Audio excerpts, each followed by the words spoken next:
Pleasure to introduce Kirsty McNeill, who is our prospective parliamentary candidate for Midlothian, and she's also one of my favourite candidates, I have to say.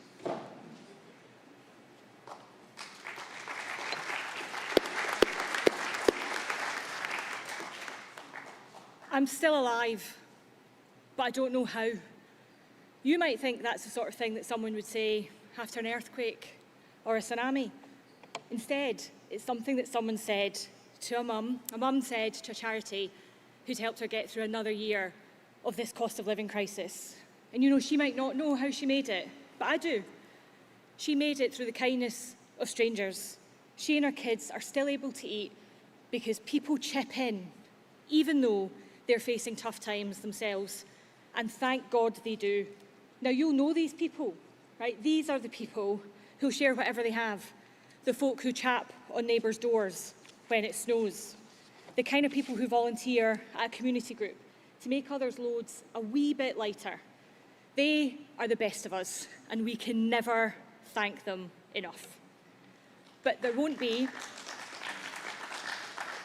a single person in this hall who isn't boiling with rage that folk with very little are having to hold up folk with even less. That strong, proud, dignified, hard-working people are having to depend on charities to get what should be theirs by right. That here, in one of the richest countries in the world, we have 1 million children who are either cold or hungry or homeless or who can't get the soap and toothpaste and washing powder on which their dignity depends. And that is what 14 years of Tory governments get you. And friends, we face the nightmare of another 5 years of a Tory government.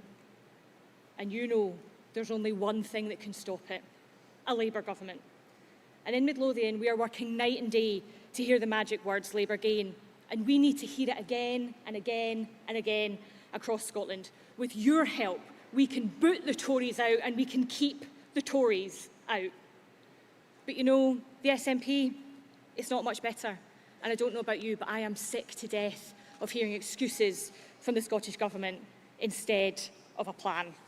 You know, all of us, with any role at any level in the last Labour government, we woke up every morning and we went to bed every night thinking about just one thing, and that was how to make things better, easier, safer for people at the sharp end of life. We lifted 1 million children out of poverty because that's who we are, that's what we do, that's what Labour governments are for. And that is what has brought me back to politics after several years supporting children and families in our communities. And you know, I wasn't actually looking for another job. I love my job, but I know there is nothing I can do in my job in a children's charity that will ever make as big a difference as Labour in government does.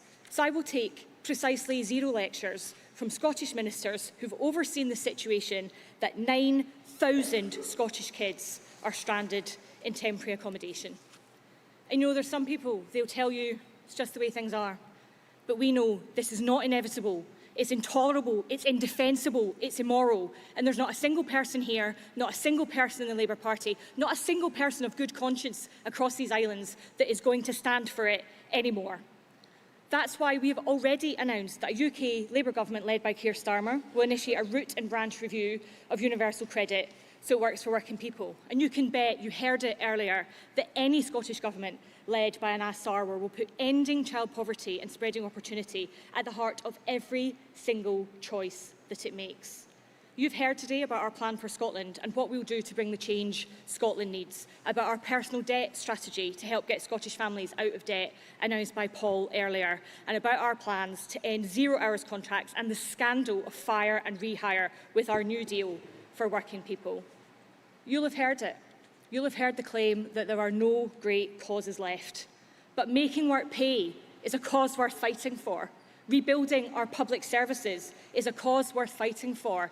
Ending child poverty is a cause worth fighting for. So, in the long, hard days of campaigning to come, I want you to think of just one thing. remember that mum who doesn't know how she's made it through the last year. Remember her. Fight for her. Get out and fight like lives depend on it, because they do.